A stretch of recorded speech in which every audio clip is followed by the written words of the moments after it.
Hi guys, welcome back to our channel Science Madness. I am Sajal Bhanushali और आज हम continue कर रहे हैं हमारा लाइफ प्रोसेस का चैप्टर। तो बच्चों, इसके पहले काफ़ी सारे सेशंस हो चुके हैं इस चैप्टर के। अगर आप लोगों ने नहीं देखे हो तो लिंक डिस्क्रिप्शन में है, go check it out. Yes, तो आज के सेशन में क्या होने वाला है, आज हम काफ़ी इंटरेस्टिंग पार्ट स्टडी करने वाले हैं इस चैप्टर का, that is human digestive system. Okay, तो अब ये फोटो में आपको क्या दिख रहा है? बस काफ़ी सारे डिफरेंट डिफरेंट ऑर्गन्स और क्या वॉट नॉट, है ना। थोड़ा कॉम्प्लिकेटेड स्ट्रक्चर दिख रहा है।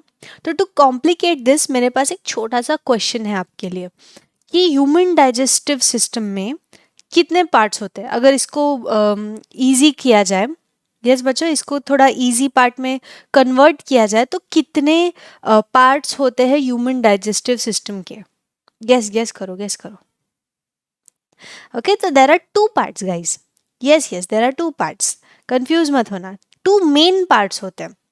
ओके, फर्स्ट पार्ट होता है डाइजेस्टिव ट्रैक्ट, है ना। ये डाइजेस्टिव, सपोज इसको डाइजेस्टिव सिस्टम को, इस डाइजेस्टिव सिस्टम को सपोज हम लोगों ने ओपन कर लिया, इस ओपन कर लिया और सिंप्लीफाई करने के लिए रख दिया, तो ये कुछ ऐसा दिखेगा। There will be a very very big pipe, है ना। I will change the colour.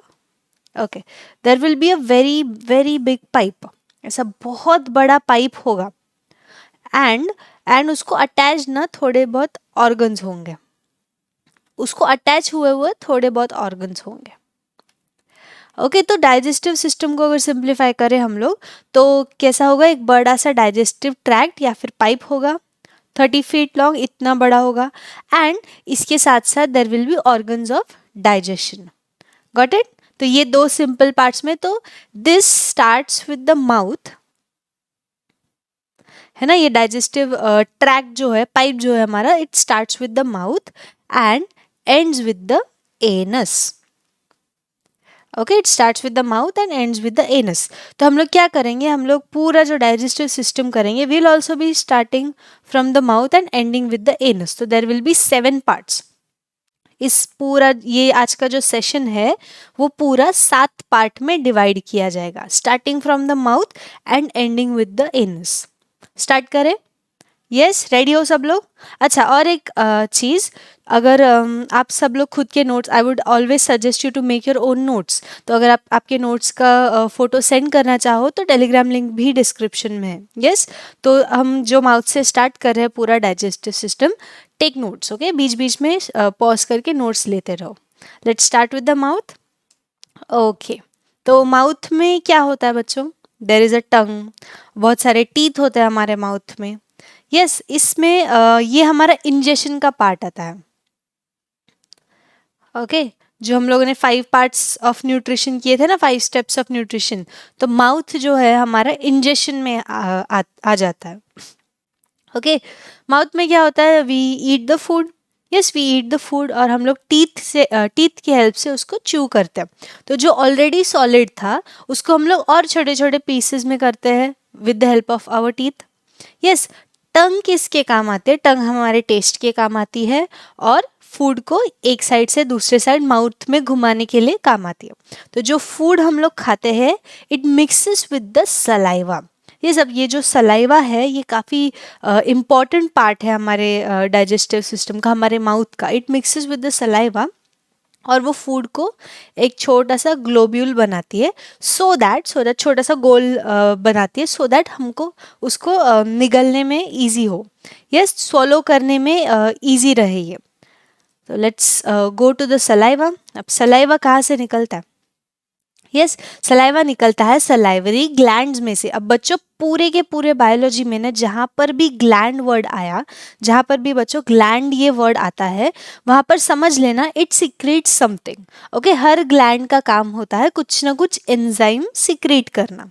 Yes, तो there are 3 main salivary glands. इसको देखते हैं। ओके बच्चों, 3 मेन सलाइवरी ग्लैंड्स हैं। फर्स्ट जो है वो पैराटॉइड ग्लैंड होता है। यस, फर्स्ट जो होता है वो पैराटॉइड ग्लैंड होता है, हमारे माउथ के पीछे के साइड में होता है। ओके, एंड यहाँ पर इसके आगे एक एक्सटेंशन होता है और वो एक्सटेंशन हम देख सकते हैं। If you look in the mirror और आपका माउथ खोलो आप, तो आप उसका एक्सटेंशन देख सकते हो आपके माउथ में, दैट इज़ वल्वा। ओके, यहाँ पर अब हमारे माउथ के अंदर वल्वा होता है। इसका काम क्या है कि फूड वापस ऊपर जाके, वैसे बच्चे खाना विना खाते तो उल्टे पुल्टे लटकते हैं, राइट? तो फूड वापस जाके नॉस्ट्रल्स में ना चला जाए, तो उसको प्रिवेंट करने के लिए ये वल्वा होता है, वो डायरेक्टली हमारे डाइजेस्टिव ट्रैक्ट में आगे बढ़ता है. Yes, and parotid gland, it obviously secretes some salivary enzymes. Second is submandibular gland. वो यहाँ होता है हमारे टॉन्सिल्स के पास में होता है, submandibular gland. And third is the sublingual gland. Lingual gland क्यों बोलते हैं इसको? क्योंकि टंग के पास होता है, राइट? तो these are the three main salivary glands. अब तीनों के तीनों क्या करते हैं? सलाइवरी एंजाइम सिक्रीट करते हैं, जो बहुत इंपॉर्टेंट है. कौन से एंजाइम सिक्रीट करते हैं ये? They secrete enzymes like amylase and lipase. Yes, दो टाइप के एंजाइम सिक्रीट करते हैं, amylase and lipase. अब ये जो amylase और lipase है, ये हम लोग आगे जाके यही सेशन में आगे जाके काफ़ी डिटेल में पढ़ने वाले. फिलहाल इतना याद रखो कि जो amylase और lipase है वो सलाइवा भी सिक्रीट करती है, और आगे जाके कुछ और सलाइवरी ग्लैंड्स भी सिक्रीट करते हैं, और आगे जाके कुछ और ऑर्गन्स भी सिक्रीट करते हैं. कौन से enzymes? Digestive enzymes like amylase and lipase. Yes, तो माउथ वाला पार्ट क्लियर हुआ. अब गेस करो खाना कहाँ जाएगा आगे? गेस करो. तो आप बोलोगे मैम माउथ के बाद ना ईसोफेगस में जाएगा. रॉन्ग. Yes, it's wrong. फैरिंग्स में जाएगा खाना. बच्चों ये जो फैरिंग्स होता है ना, फैरिंग्स, ये रेस्पिरेटरी ट्रैक का और डाइजेस्टिव ट्रैक का कॉमन पैसेज होता है.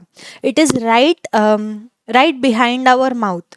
ओके, फैरिंग्स जो होता है वो रेस्पिरेटरी ट्रैक्ट और डाइजेस्टिव ट्रैक्ट का कॉमन पार्ट होता है.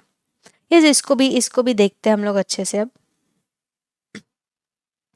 ओके, लुक यहाँ पर जो ब्लू कलर का दिखाई दे रहा है आपको, है ना, ब्लू कलर का कुछ दिखाई दे रहा है, दैट इज द एपिग्लॉटिस. और एपिग्लॉटिस फैरिंग्स में होता है, इसके लिए फैरिंग्स बहुत ज़्यादा इंपॉर्टेंट होता है. ओके, तो ये दिख रहा है हमारा माउथ है, ये माउथ का कैविटी है, यहाँ पर नेजल कैविटी है, और दोनों का कॉमन पार्ट क्या है? ये है फैरिंग्स. और ये पीछे के साइड हमारा डाइजेस्टिव ट्रैक्ट है, और आगे की साइड जो है हमारा रेस्पिरेटरी ट्रैक्ट. अब बोलोगे मैम एपिग्लॉटिस क्या होता है? ओके, आपके पास एक बॉटल होगी बचपन में, याद है, टिप टैप वाली बॉटल. ये जिसको बंद करते हैं फिर ओपन करते हैं, ये सबके पास, ऑलमोस्ट सब लोगों ने देखी है वो बॉटल. एपिग्लॉटिस यही करता है. Okay, usually in general epiglottis ना ओपन होता है. यहाँ पर देख रहे हो बॉटल के जैसा स्ट्रक्चर है यहाँ पर. ओके, तो यूजुअली एपिग्लॉटिस क्या होता है? ओपन होता है. जब यहाँ से खाना आगे जाएगा, ये हम लोग सोलो जब भी करते हैं तो यू कैन फील समथिंग ना, हमारे माउथ के पीछे यू कैन फील समथिंग जब भी आप लोग सोलो करके देखते हो तो. ओके, तो ये खाना जो है वो एपिग्लॉटिस को टकराएगा. ओके, खाना जो है वो epiglottis, suppose it is like this. Yes, खाना जो है एपिग्लॉटिस को टकराएगा, और ये एपिग्लॉटिस क्लोज हो जाएगा खाने के वजन से. यस, यहाँ पर अगर खाना आ गया तो वो एपिग्लॉटिस को टकरा के खाने के वजन से क्लोज हो जाएगा. और किसको क्लोज करेगा? रेस्पिरेटरी ट्रैक को, है ना. किसको क्लोज करेगा? रेस्पिरेटरी ट्रैक क्लोज हो गया तो खाना कहाँ जाएगा? ऑब्वियसली हमारे डाइजेस्टिव ट्रैक में आगे चला जाएगा. अगर एपिग्लॉटिस ठीक से काम नहीं करता तो खाना हमारे हो सकता है हमारे रेस्पिरेटरी ट्रैक में चला जाए, और लंग्स में खाना भर गया तो बहुत ज़्यादा प्रॉब्लम हो जाएगी, है ना. तो लंग्स तो डाइजेस्ट नहीं कर पाएंगे खाना. तो एपिग्लॉटिस क्या करता है? जब भी आप सोलो करते हो ना तो एपिग्लॉटिस क्लोज हो जाता है. So for that fraction of second, जिस सेकेंड आप सोलो करते हो ना, तभी आपका रेस्पिरेशन बंद हो जाता है ना. ट्राई करके देखो, when you eat your food आप नोटिस करो कि जो जब भी आप लोग सोलो करते हो तो वो फ्रैक्शन ऑफ सेकेंड्स के लिए आपका रेस्पिरेशन बंद हो जाता है. एकदम बहुत कम टाइम होता है उसके लिए. ओके, फटक से सोलो हो जाता है ना कुछ भी. यस गाइस, तो ये एपिग्लॉटिस का बहुत ज़्यादा इंपॉर्टेंट फंक्शन है हमारे डाइजेशन के लिए. ओके, हो गया फैरिंग्स. अब खाना किधर बढ़ेगा आगे? ईसोफेगस में, है ना. खाना किधर बढ़ेगा? ईसोफेगस में खाना बढ़ जाएगा. Okay, there are 2-3 parts of oesophagus. Upper part होता है, मिडिल पार्ट होता है, लोअर पार्ट होता है. That's it. इंपॉर्टेंट क्या है? लोअर पार्ट जो स्टमक को जॉइंट होता है. ओके, और ईसोफेगस क्या करता है? जल्दी गैस करो. ओके, जल्दी गैस करो, ईसोफेगस क्या करता है? It does peristalsis. है ना। यहाँ पर देखो, ओके, यहाँ पर ईसोफेगस के एंड में देख रहे हैं, ये जो जॉइंट है ना, ये ईसोफेगस का एंड है और स्टमक का स्टार्टिंग है, जहाँ पर ईसोफेगस और स्टमक जॉइन हो रहा है। ओके, तो यहाँ पर एक स्पिंक्टर है। क्या है बच्चों? There is a sphincter. Sphincter क्या होता है? वो कंट्रोल करता है, ओपनिंग एंड क्लोजिंग कंट्रोल करता है। स्पिंक्टर डाइजेस्टिव ट्रैक्ट में हम लोग आगे भी देखने वाले हैं। स्पिंक्टर का काम क्या है बच्चों? Opening and closing. तो ये पूरा टाइम ओपन नहीं रहता, ये जो स्पिंक्टर है ना, पूरा टाइम ओपन नहीं रहता। यस, ये क्लोज रहता है। जब भी इसके पास खाना आता है तभी ये ओपन होता है। ओके, खाना, और खाना कैसे आएगा? पेरिस्टालसिस करके। तो इमेजिन कि there is a digestive tract. Okay, ये हमारा ईसोफेगस है। Let us again draw something. Okay, imagine ये हमारा ईसोफेगस है और यहाँ पर खाना है। तो जहाँ पर खाना होगा ना, वहाँ पर, सिर्फ वहाँ पर, वहाँ के जो मसल्स है ना वो एक्सपांड होंगे। यस, खाना आगे जाएगा तो एक्सपांड होंगे, और पीछे के, इसके जस्ट पीछे के मसल्स कॉन्ट्रैक्ट होंगे। इसके जस्ट पीछे के मसल्स कॉन्ट्रैक्ट हो गए। तो इससे क्या होगा? पीछे के मसल्स कॉन्ट्रैक्ट हो रहे, आगे के मसल्स एक्सपांड हो रहे, तो खाना आगे जाएगा। यस, ऐसे करते करते एक्सपांशन एंड कॉन्ट्रैक्शन होते होते खाना आगे पुश होता है। अब आप बोलोगे हम लोग बैठ के खाना खा रहे हैं तो डाइजेशन को हेल्प करने के लिए, नीचे जाने के लिए ग्रेविटी काम आती है। That's not it. Okay, gravity, हाँ बोल सकते हैं थोड़ा बहुत काम आती है, बट ग्रेविटी पे डिपेंड नहीं रह सकते हम लोग। जैसे कि मैंने आपको एग्जांपल दिया, जब बच्चे खाना खाते हैं, कोई बच्चों को खाना खिलाता है, कूदते रहते हैं, उल्टे पुल्टे गिरते रहते हैं, तो ओके, बट फिर भी उनका खाना आगे जाता है। तो it does not depend on gravity, it depends on peristalsis. Okay, चले आगे। ईसोफेगस से खाना कहाँ गया? अब स्टमक में, है ना। अब हाँ, स्टमक का मेन जो फंक्शन है ना बच्चों, स्टमक को एज ऑर्गन्स भी कंसिडर कर सकते हो, as a part of that digestive track भी कंसिडर कर सकते हो। स्टार्टिंग में मैंने आपको याद है बताया था कि ट्रैक है, बहुत सारे मसल्स है, तो ये ट्रैक के बीच में भी आता है और ऑर्गन्स में भी आता है। यस, तो स्टमक के बहुत सारे स्टमक के अराउंड ना बच्चों आप देख सकते हो बहुत सारे लेयर्स है। यस, देयर इज सिरोसा, मगर सिरोसा है, फिर मसल का लेयर है, फिर सब म्यूकोसा है, म्यूकोसा है। तो ना there are 4 main layers of stomach, जिससे ना स्टमक की जो वॉल है ना वो काफ़ी थिक होती है as compare to other parts of the digestive tract. Stomach की वॉल काफ़ी ज़्यादा थिक होती है। अब आपको पूरे जो वॉल्स है वो ठीक से स्टडी, मतलब एकदम डिटेल में स्टडी नहीं करना है। आपके लिए मेन क्या है? The outer layer, the first layer, जो सबसे इनसाइड में, स्टमक के सबसे इनसाइड में जो लेयर है, दैट इज म्यूकोसा। आपके लिए यही सबसे ज़्यादा इंपॉर्टेंट है। ओके, यहाँ पर देखो, ये स्टमक है, इसके अंदर ना बहुत सारे स्टमक की वॉल ही सिक्रीट करती है, काफ़ी सारे डिफरेंट एंजाइम सिक्रीट करती है। That is NaCl, HCl, pepsin, mucus, ये सब सिक्रीशंस होते हैं स्टमक की वॉल के थ्रू। ओके, अब ये जो NaCl है, HCl है, पेप्सिनोजेन है, ये सारे के सारे काफ़ी ज़्यादा क्या होते हैं? स्ट्रॉन्ग होते हैं, है ना, बहुत ज़्यादा एसिडिक होते हैं। ये एंजाइम्स जो है बहुत ज़्यादा एसिडिक होते हैं। अब एसिडिक होने के साथ साथ ये हमारे स्टमक के वॉल को भी, खाने के साथ साथ वॉल को भी डाइजेस्ट कर लेंगे, है ना। इतने ज़्यादा एसिडिक है, इतने ज़्यादा स्ट्रॉन्ग है कि खाना तो डाइजेस्ट हो जाएगा, बट अगर हम कोई ऑर्गन रखें तो वो भी डाइजेस्ट हो जाएगा। इनफैक्ट ये अपनी स्टमक की वॉल को काट के स्टमक ही खुद डाइजेस्ट कर लेगा। इसको प्रिवेंट करने के लिए इट ऑल्सो सिक्रीट्स म्यूकस। ये स्टमक के अंदर जो गैस्ट्रिक ग्लैंड्स होते हैं, गैस्ट्रिक मतलब स्टमक वाले ग्लैंड्स। ओके, आपको याद है मैंने आपको बताया था, ग्लैंड वर्ड जहाँ पर भी आया बच्चों, वहाँ पर क्या होगा? सिक्रीशन होगा। तो गैस्ट्रिक ग्लैंड क्या सिक्रीट करते हैं? म्यूकस, है ना। It secretes the mucus to prevent damage caused by the above chemicals, है ना। ये म्यूकोसा की लेयर मैंने आपको बोला था काफ़ी ज़्यादा इंपॉर्टेंट है। तो अंदर के साइड में म्यूकस सिक्रीट कर करके there is a thick layer of mucosa. तो ये थिक लेयर जो है वो स्टमक को टच ही नहीं करने देती। ये जो HCl, NaCl है, पेप्सिनोजेन है, टच ही नहीं करने देती वॉल्स को, तो हमारे स्टमक के वॉल्स को डैमेज नहीं होता। अलॉन्ग विद द म्यूकस देखो क्या होता है, the wall also secretes, mucus के साथ साथ क्या सिक्रीशन होता है? HCO3, that is bicarbonate ions. अब ये आयंस क्या करते हैं?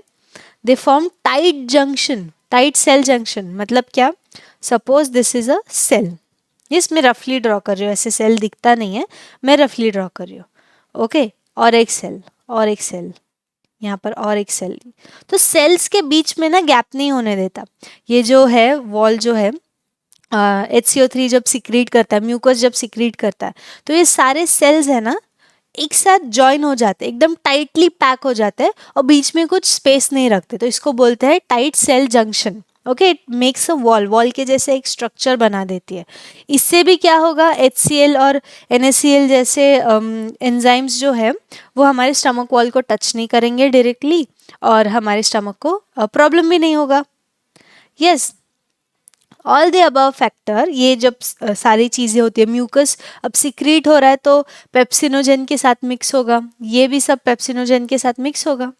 Yes, pepsinogen is a digestive enzyme. यहाँ पर अगर आपको पता नहीं है, पेप्सिनोजेन जो है डाइजेस्टिव एंजाइम है, डाइजेशन में हेल्प करता है। ओके, अब पेप्सिनोजेन जो होता है ना इनएक्टिव होता है। यस बच्चों, जेन वाला जो पार्ट है ना वो इनएक्टिवेट होता है। तो ये पार्ट हम लोग आगे भी देखने वाले, जब बाकी एंजाइम्स के बारे में डिटेल में पढ़ेंगे, आगे भी देखेंगे। तो ये जो पेप्सिनोजेन नोजेन वाला पार्ट है ना वो इनएक्टिव होता है। ओके, अब इसको इसमें सारे म्यूकस और बाइकार्बोनेट आयन सब मिक्स हो जाते हैं, और वो एक दूसरा एक्टिव एंजाइम, उसमें भी केमिकल रिएक्शंस होते हैं और वो एक्टिव एंजाइम बन जाता है, दैट इज पेप्सिन। और ये पेप्सिन जो होता है वो डाइजेशन में हेल्प करता है। पेप्सिनोजेन डायरेक्टली हेल्प नहीं कर सकता डाइजेशन में, पेप्सिन जो होता है वो डायरेक्टली हेल्प करता है डाइजेशन में। क्यों?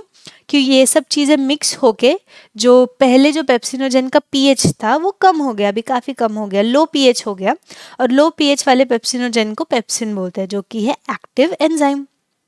अब स्टमक में इसके अलावा there is churning of food. Churning of food मतलब रोटेट होते रहता है धीरे धीरे, एकदम धीरे धीरे, हम फील भी नहीं कर सकते, बट जब भी हम हमारे स्टमक में जो फूड है वो एकदम धीरे धीरे धीरे रोटेट होता रहता है। इट्स इन सारे एंजाइम्स के साथ मिक्स हो जाता है, जो फूड हम लोग सोलो करते हैं इन सारे एंजाइम्स के साथ मिक्स हो जाता है, और इसके बाद जो पार्ट बच जाता है दैट इज काइम। ओके, वो फूड ग्लोब्यूल नहीं रहा जो हमने सोलो किया, ओके वो ग्लोब्यूल नहीं रहा, वो क्या बन गया, chyme. Okay, semi liquid types, तो उसको बोलते हैं काइम। अब ये आगे किसके पास गया, ये गया स्मॉल इंटेस्टाइन के पास। ये फिफ्थ पार्ट हम लोग क्या देख रहे, चार पार्ट हो गए ना, फर्स्ट था स्टमक, सेकेंड था फैरिंग्स, थर्ड था ईसोफेगस, सॉरी फर्स्ट माउथ था, सेकेंड फैरिंग्स था, थर्ड ईसोफेगस था, और फोर्थ रहा स्टमक। अब फिफ्थ पार्ट क्या है, स्मॉल इंटेस्टाइन। अब ये जो स्मॉल इंटेस्टाइन फिफ्थ वाला जो पार्ट है वो काफ़ी बड़ा है, इसके अंदर सब पार्ट्स है। ओके, जो फिफ्थ पार्ट जो है small intestine, it is quite big. इसको भी हम लोग थोड़ा जूम करके अच्छे से देखते, एक सेकेंड।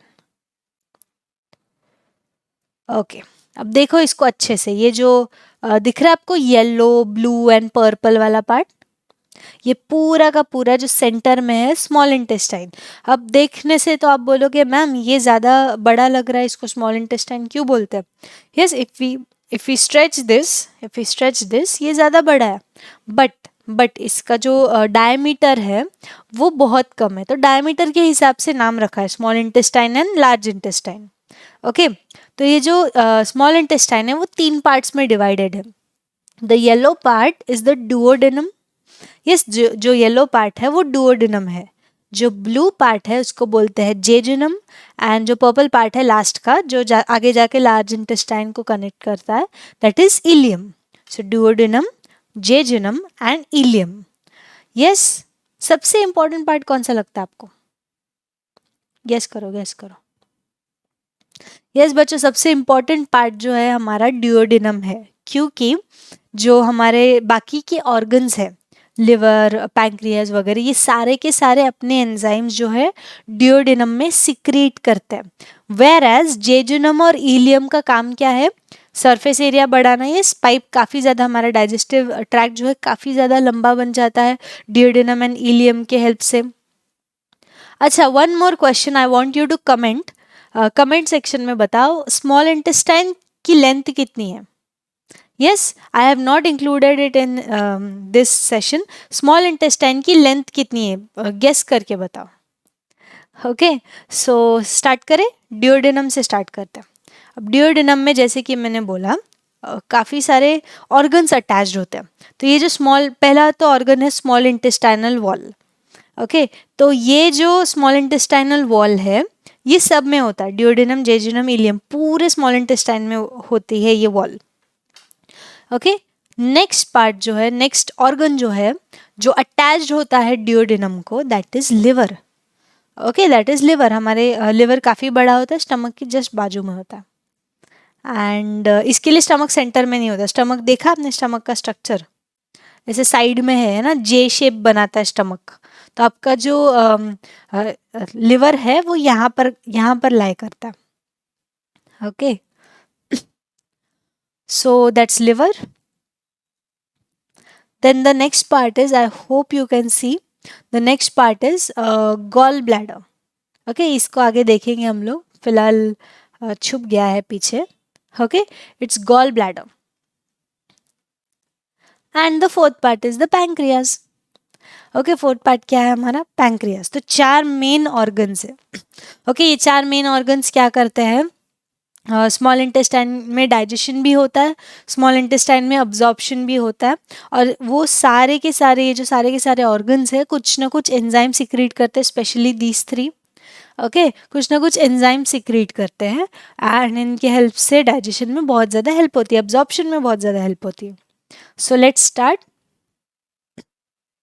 ओके, सो ड्यूओडेनम में होता है ये सब। तो सबसे पहले हम लोग लिवर से स्टार्ट करते हैं। ओके, लिवर, लिवर का काम क्या है, it makes bile. Bile salts हो, बाइल जूस हो, जो भी हो, बाइल वर्ड जहाँ पर भी आया वो सारी की सारी चीज़ें कौन बनाता है, लिवर बनाता है। ओके, और लिवर ट्रांसफ़र करता है ये अपने जो बाइल सॉल्ट होते हैं, बाइल पिगमेंट्स होते हैं, म्यूकस होते हैं, वाटर होते हैं, ये सब का मिक्सचर जो है लिवर ट्रांसफ़र करता है via bile duct. Okay, liver और स्मॉल इंटेस्टाइन का जो ड्यूओडेनम है इसको जॉइन करने वाला छोटा सा पाइप लाइक स्ट्रक्चर होता है, उसको बोलते हैं बाइल डक्ट। ये एमसीक्यू में काम आएगा। यस बच्चों, ये एमसीक्यू में आपको पूछा जाएगा कि bile is transferred from liver to the small intestine via bile duct is the answer. Second part is the gall bladder. Gall bladder नहीं, गॉल ब्लैडर। गॉल ब्लैडर क्या करता है बच्चों, है ना, गॉल ब्लैडर ऐसे चिपका हुआ छोटा सा ऑर्गन होता है, बहुत ये लिवर को छोटा सा ऑर्गन चिपका हुआ होता है, सैक लाइक स्ट्रक्चर होता है। और ये क्या करता है, जो हम पूरे 24 घंटा तो खाना नहीं खाते, और एक साथ खाएंगे तो बहुत सारा खाना खाएंगे। हो सकता है कि कुछ लोग नॉनवेज खाए, और जो नॉनवेज डाइजेशन में बहुत ज़्यादा उसको बाइल जूसेस और बहुत डाइजेस्ट करने में बहुत सारे एंजाइम्स लगते हैं। ओके, तो हमारा लिवर जो है वो कंटिन्यूसली बाइल बना देता है। ओके, कंटिन्यूसली बाइल बनाता है क्योंकि उसको पता है कि जब भी खाना खाएंगे बहुत सारा बाइल लगने वाला है, एंड इतना सारा बाइल एक साथ बनेगा नहीं, है ना। तो जो भी बाइल बनता है जब हम लोग खाना नहीं खा रहे होते, वो कहाँ जाके स्टोर होता है, गॉल ब्लैडर में। गॉल ब्लैडर का काम क्या है, सिर्फ बाइल को स्टोर करना। It is use to store the concentrated bile. Okay, अब इतना बड़ा है नहीं ऑर्गन, तो जो भी बाइल स्टोर होगा गॉल ब्लैडर में वो कॉन्सेंट्रेटेड फॉर्म में स्टोर होगा। And yes, there is a common part, this is the hepatic duct. Hepatic word जब भी आया ना बच्चों, अब आपके क्लास 10 के लेवल में नहीं है, बट अगर आप आगे पढ़ोगे तो हिपैटिक वर्ड जब भी आया, अब डिजीजेस भी कुछ हिपैटोमेगाली वगैरह बहुत सारे डिजीजेस है, हिपैटिक वर्ड जब भी आता है ना बच्चों, it means it is related to liver. Gastric gland पढ़ा हमने, इफ़ यू रिमेंबर, स्टमक में, तो गैस्ट्रिक वर्ड जब भी आया ना, मतलब it is related to stomach. Okay, this is the common bile duct जो हमने अभी बात की थी। एंड एक निकलता है गॉल ब्लैडर में से, और एक निकलता है किस में से, लिवर में से। ओके, इसको काफ़ी सारे ब्रांचेस होते हैं आगे जाके। यस, तो ये कॉमन डक्ट से ड्यूओडेनम को, दैट इज स्मॉल इंटेस्टाइन को पास ऑन करते हैं सारा का सारा bile. Okay, let's go to the next and very very interesting organ. Okay, pancreas एक ही ऑर्गन है, बट इसके 2 पार्ट्स है। आप देख सकते हो पैंक्रियास कुछ ऐसे दिखता है, और इसका आगे वाला जो पार्ट है ना, ये जो पार्ट है, इट इज एंडोक्राइन पार्ट। अभी एंडोक्राइन सिस्टम ये सेशन में तो नहीं होगा और ये चैप्टर में नहीं है, बट आगे जाके जब भी हॉर्मोन्स के बारे में पढ़ोगे तो उसको पूरा एंडोक्राइन सिस्टम बोलते हैं। यस, उसको एंडोक्राइन सिस्टम बोलते हैं। एंडोक्राइन पार्ट क्या करता है? It secretes hormone. एंडोक्राइन के जितने भी ऑर्गन हैं, यस बच्चों, एंडोक्राइन सिस्टम के जितने भी ऑर्गन हैं वो क्या करते हैं? हार्मोन सिक्रीट करते हैं। एंड जो पैंक्रियाज है वो डाइजेस्टिव एक हार्मोन है इंसुलिन। यस, आपने सुना होगा इंसुलिन। यस, वो सिक्रीट करता है पैंक्रियाज का एक पार्ट। यस, अब ये इंसुलिन जो है वो आपने कहाँ सुना होगा? डायबिटिक पेशेंट में। डायबिटिक पेशेंट्स में इंसुलिन बहुत कम सिक्रीट होता है। यस, इसके लिए उनके ब्लड में ज़्यादा शुगर होती है। तो जब भी हम लोग एंडोक्राइन सिस्टम पढ़ेंगे तब इसके बारे में काफ़ी डिटेल में बात करेंगे। Let's come to the exocrine part. अब एक्सोक्राइन वर्ड जब भी आता है मतलब एंडोक्राइन नहीं है। एंडोक्राइन मतलब हार्मोन सिक्रीट करता है, एक्सोक्राइन मतलब हार्मोन नहीं सिक्रीट करता, उसके अलावा कुछ भी सिक्रीट कर सकता है। ओके, अब ये क्या सिक्रीट करता है? Digestive enzyme. Okay, there are 4 main digestive enzymes जो पैंक्रियास का एक्सोक्राइन पार्ट सिक्रीट करता है। क्या है वो एंजाइम्स? काइमोट्रिप्सिनोजेन, नोजेन याद है मैंने पहले बोला था। Okay, काइमोट्रिप्सिनोजेन, trypsinogen, amylase and lipase. If you remember, हमने अमाइलेज और लाइपेज अभी देखा, अभी देखा हमने किसमें? सलाइवा, जब भी स्टडी कर रहे थे। यस, इसके लिए मैं आगे अब बता रही थी, आगे हम लोग डिटेल में पढ़ने वाले हैं। तो ये सारे डाइजेस्टिव एंजाइम्स हैं। Yes, काइमोट्रिप्सिनोजेन, trypsinogen, amylase and lipase. अब अमाइलेज लाइपेज सलाइवा भी सिक्रीट करता है, पैंक्रियास भी सिक्रीट करता है। ओके, तो जैसे कि मैंने आपको बोला था, नोजेन वाला पार्ट जब भी आता है ना, जैसे आगे भी पहले भी था पेप्सिनोजेन, तो नोजेन वाला पार्ट जब भी आता है मतलब क्या? वो एंजाइम्स जो है वो क्या है? इनएक्टिव है। ये दोनों एंजाइम्स जो है वो इनएक्टिव है, एक्टिव नहीं है। यस, और काइमोट्रिप्सिनोजेन और ट्रिप्सिनोजेन नाम के टैबलेट्स भी आते हैं जिनके बॉडी में जिनके पैंक्रियाज में कुछ प्रॉब्लम हो, कुछ रीज़न के वजह से ये एंजाइम सिक्रेट ना कर पाए, बट डाइजेशन तो हमको रोज़ करना पड़ता है, तो डॉक्टर्स उनको काइमोट्रिप्सिनोजेन और ट्रिप्सिनोजेन कंपोनेंट्स होने वाले टैबलेट्स देते हैं ताकि ये एंजाइम हम लोग ओरली माउथ के थ्रू हमारी बॉडी को दे पाए। अब नोजेन है मतलब एक्टिव नहीं है। अगर एक्टिव एंजाइम हम लोग खा लेंगे तो वो डाइजेशन वगैरह पूरा माउथ से ही स्टार्ट कर देगा, हमको वो तभी नहीं चाहिए। हमको डाइजेशन किस में चाहिए? स्मॉल इंटेस्टाइन में चाहिए, है ना। मेन जो डाइजेशन का पार्ट है हमको स्मॉल इंटेस्टाइन में चाहिए। तो ये सारे ट्रिप्सिनोजेन और काइमोट्रिप्सिनोजेन इनएक्टिव होते हैं। इनमें कुछ केमिकल प्रोसीजर्स होता है with the help of other enzymes जो कि हमारा स्मॉल इंटेस्टाइन में ही होते हैं प्रेजेंट। ओके, ये बनते हैं काइमोट्रिप्सिनोजेन बनता है काइमोट्रिप्सिन और ट्रिप्सिनोजेन बनता है ट्रिप्सिन। अब आपको याद है हमने न्यूट्रिशन पढ़ा था, स्टार्टिंग में न्यूट्रिएंट्स पढ़े थे। देखा नहीं होगा लेक्चर तो यहाँ पर आई में होगा कहीं। ओके, तो या फिर डिस्क्रिप्शन में भी आपको लिंक मिल जाएगी, देख लो जाके। हमने काफ़ी सारे न्यूट्रिएंट्स पढ़े थे। हमारे कार्बोहाइड्रेट्स होते हैं, प्रोटीन्स होते हैं, फैट्स होते हैं, मिनरल्स, वाइटामिन्स एंड वाटर, है ना। तो वाटर को डाइजेस्ट करने की ज़रूरत नहीं पड़ती।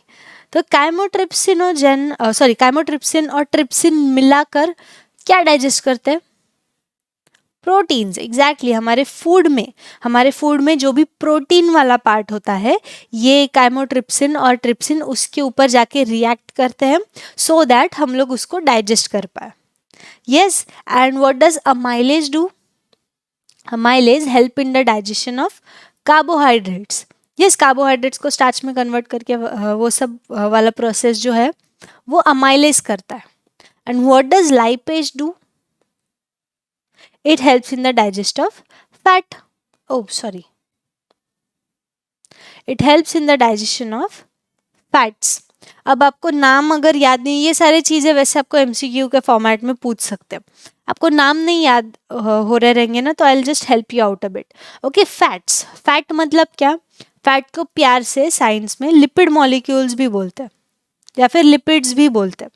तो लिप एंड लाइप सेम है, तो लाइपेज याद रहेगा। Okay, then we have carbohydrates. Okay, carbohydrates को अमाइलेज तो आपको याद रखना पड़ेगा। काइमोट्रिप्सिनोजेन एंड ट्रिप्सिनोजेन, पी आता है दोनों में, यस बाकी लाइपेज अमाइलेज में तो पी नहीं आता, तो P stands for protein. Yes ऐसे थोड़ा बहुत आप याद करने की कोशिश कर सकते हो, वैसे आप जितना डाइजेस्टिव सिस्टम अच्छे से डिटेल में पढ़ोगे आपको वैसे तो याद हो ही जाएगा, ज़रूरत नहीं पड़ेगी। Yes now we come to the main absorption, digestion वाला पार्ट यहाँ पर क्लियर हो गया, इंजेशन माउथ में ही हो गया, then we did what, digestion, second वाला part. Third part is the absorption. अब अब्जॉर्प्शन में क्या होगा, ये सारे इंटेस्टाइनल वॉल्स जो है ना वो डिओडिनम में भी थोड़े बहुत होते हैं, मैक्सिमम होते हैं जेजुनम एंड इलियम में। अब आपने देखा होगा स्ट्रक्चर, जब मैंने स्टार्टिंग में बताया काफ़ी लंबा, काफ़ी ऐसे ट्विस्टेड ट्विस्टेड स्ट्रक्चर था। क्यों ऐसे ट्विस्टेड पाइप था, ट्विस्टिंग का मतलब क्या है, सरफेस एरिया बढ़ रहा है। यस इस अगर हम लोग उसको लंबा करें तो उसका लेंथ कितना होगा, मैंने आपको बोला था कमेंट सेक्शन में करना है, वो कितना लेंथ होगा स्मॉल इंटेस्टाइन का। ओके तो बहुत बड़ा पाइप बनता है वो। And if you see the walls of this small intestine, उसमें ना फिंगर लाइक प्रोजेक्शंस होते हैं या फिर हेयर लाइक प्रोजेक्शंस होते हैं, कॉल्ड एज विले, विले या विलाय जो आपको बोलना है। ओके तो विलाय होते हैं, विले होते हैं, तो फिंगर लाइक प्रोजेक्शंस होते हैं। एंड अगर इसको भी आप जूम करो, इसको भी अगर आप जूम करते हो,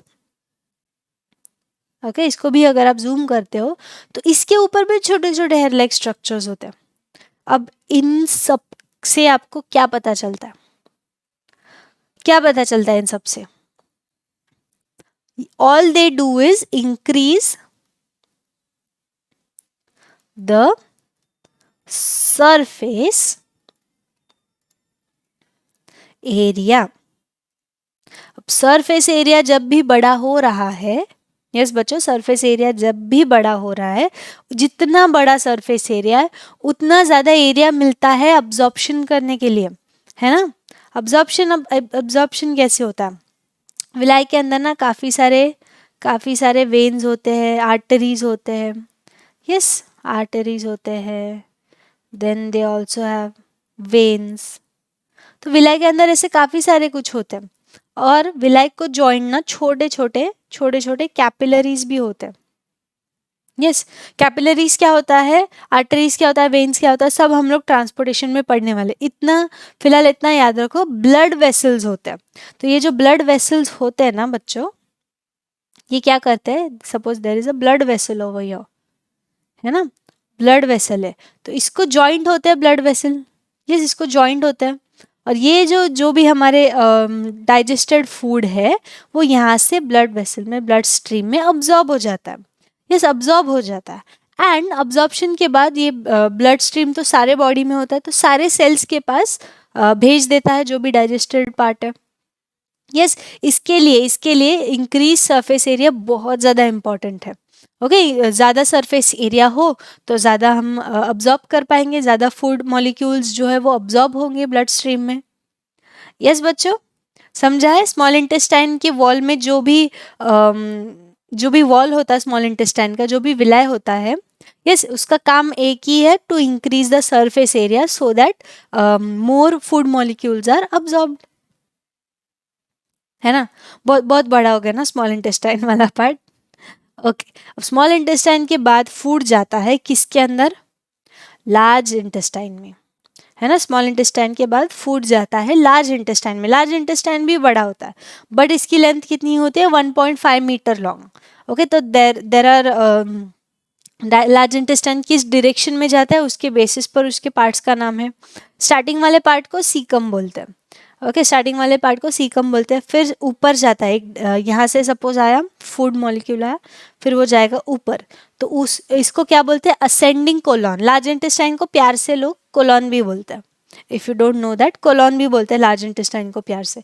तो ये है असेंडिंग कोलॉन, ये साइड में हॉरिजॉन्टली रन कर रहा है तो इसको बोलेंगे ट्रांसवर्स कोलॉन, और ये नीचे जा रहा है, this is descending colon. That's it, 3 main parts हैं। अब इसके अंदर प्रोजेक्शंस वगैरह नहीं होते। आप पूछोगे मैम फिर लार्ज इंटेस्टाइन में क्या होता है, मैक्सिमम डाइजेशन जो है आपका स्मॉल इंटेस्टाइन कर देता है। लार्ज इंटेस्टाइन में थोड़ा बहुत अब्सॉर्प्शन होता है, एंड मेन जो चीज़ है लार्ज इंटेस्टाइन में क्या प्रेजेंट होता है, बहुत सारे बैक्टीरिया, है ना, जो बचा कुचा वाटर है, अनडाइजेस्टेड फूड है, ये भी अब्जॉर्ब कर लेता है। बट मेन फंक्शन क्या है लार्ज इंटेस्टाइन का, इसमें 700 से भी ज़्यादा स्पीसीज होते हैं बैक्टीरिया के। अब मेन बैक्टीरिया कितना ज़्यादा होगा, इमेजिन करो, 700 से ज़्यादा बैक्टीरिया नहीं है, 700 से ज़्यादा टाइप के बैक्टीरिया है। और बहुत सारे, अगर सिर्फ बैक्टीरिया निकालो ना तो 200 ग्राम के सिर्फ और सिर्फ बैक्टीरिया मिलेंगे हमारे लार्ज इंटेस्टाइन में। अब आप बोलोगे मैम बैक्टीरिया होना तो गलत बात है। नहीं, बैक्टीरिया होना कुछ जगहों पर अच्छी बात है। दीज आर गुड बैक्टीरिया, हमारे फूड को ऑब्जॉर्ब करने में हेल्प करते हैं। ये ऑलरेडी प्रेजेंट रहते हैं, हर लार्ज इंटेस्टाइन में प्रेजेंट रहते हैं, सबके लार्ज इंटेस्टाइन में होते हैं। अब सिंस ये बैक्टीरिया है तो जब भी हमारे फूड पैसेज में से गैस पास ऑन होता है, इस बैक्टीरिया के ही वजह से उस गैस को बैड स्मेल आती है। यस, बिकॉज लार्ज इंटेस्टाइन के थ्रू पास होगा तो गैस जो भी है तो वो बैक्टीरिया के साथ मिक्सअप हो जाएगा एंड इसी रीज़न के वजह से गैस को स्मेल आती है। यस, अब आप आगे क्या फंक्शन है लार्ज इंटेस्टाइन का। लार्ज इंटेस्टाइन और क्या करता है, here the microbes act on the remaining food, जो भी बचा हुआ फूड है ना, इस पे बैक्टीरिया जो है माइक्रोब्स एक्ट करते हैं और क्या बनाते हैं, प्रोपियोनेट एंड ब्यूटेरेट। यस, अब ये प्रोपियोनेट और ब्यूटेरेट क्या होता है, वो हमारे जो लार्ज इंटेस्टाइन है ये खुद का नरिशमेंट खुद करता है ना। लार्ज इंटेस्टाइन जो है खुद का नरिशमेंट खुद करता है, तो इसके खुद के नरिशमेंट के लिए, इसको खुद को न्यूट्रिशन मिलने के लिए ये जो बचा हुआ फूड है वो यूज़ करता है। यस, और एक इम्पॉर्टेंट पार्ट है, ये विटामिन के बनाता है। ये जो बैक्टीरिया की हेल्प से ना विटामिन के भी बनता है। जब भी हम लोग विटामिन के पार्ट पढ़ेंगे, कौन सा विटामिन किस चीज़ के काम आएगा, तो उसमें भी हम लोग देख लेंगे। तो विटामिन के बनाता है कौन, large intestine with the help of this bacteria. ये बैक्टीरिया बहुत ज़्यादा इंपॉर्टेंट होता है। ये 6th पार्ट खत्म हो गया, इतना ही है लार्ज इंटेस्टाइन में, ज़्यादा कुछ है नहीं। Now we come to the last part, that is rectum. Okay, sorry about this. Now we come to the last part, that is rectum. Rectum क्या होता है, लार्ज इंटेस्टाइन का एंड वाला पार्ट होता है। ओके, लार्ज इंटेस्टाइन के end वाला part होता है जिसको बोला जाता है रेक्टम। अब रेक्टम में क्या होता है, बचा हुआ जो अनडाइजेस्टेड फूड होता है वो स्टोर होता है। ओके, इसको मेडिकल लैंग्वेज में स्टूल भी बोलते हैं। ओके, तो जो अनडाइजेस्टेड फूड है, अनवांटेड फूड है, हमारे बॉडी में नहीं चाहिए ये फूड, बाहर फेंकना है, बट डायरेक्टली बाहर नहीं फेंक सकते, उसको पहले स्टोर करना पड़ेगा, है ना। सब साथ में फेंकेंगे तो यहाँ पर स्टूल जो है वो रेक्टम में स्टोर होता है। अब आप देख रहे हो यहाँ पर रबर बैंड जैसा कुछ है, ऐसे खींचा हुआ रबर बैंड जैसा कुछ है। यस, इसको बोलते हैं स्पिंक्टर। क्या बोलते हैं इसको, एनल स्पिंक्टर। यस, आप देख रहे हो ये स्पिंक्टर ने पकड़ के रखा है, ये बाहर नहीं जाने देगा स्टूल को। तो जब भी ये रिलैक्स होता है, एनल स्पिंक्टर जब भी रिलैक्स होता है तभी अनडाइजेस्टेड फूड जो है वो एनस के थ्रू बॉडी से बाहर निकल जाता है। ये जब भी एनल स्पिंक्टर कॉन्ट्रैक्टेड होता है तभी ये रेक्टम में सारा का सारा अनडाइजेस्टेड फूड स्टोर करता है, एंड जब ये रिलैक्स होता है तभी एनस से बाहर पूरा फूड चला जाता है। अब आपको एमसीक्यू एक पूछेंगे कि the excretion process in human is regulated by what? Yes, जो अनडाइजेस्टेड फूड मटेरियल है वो बॉडी से बाहर फेंकना है तो वो कौन रेगुलेट करता है, कौन रेगुलेट करता है। और ऑप्शंस में ऐसे कंफ्यूजिंग होते हैं, एनल स्पिंक्टर, एनस, रेक्टम, काफ़ी कंफ्यूजिंग ऑप्शंस होते हैं। तो आपका आंसर क्या होना चाहिए, एनल स्पिंक्टर, है ना। ये रेक्टम तो स्टोर करता है, एनस तो it is just an opening, है ना, एनस बस एक ओपनिंग है। रेगुलेट कौन करता है, एनल स्पिंक्टर, दैट इज। और ये पेल्विक मसल को, प्यूबिक बोन को अटैच्ड होता है।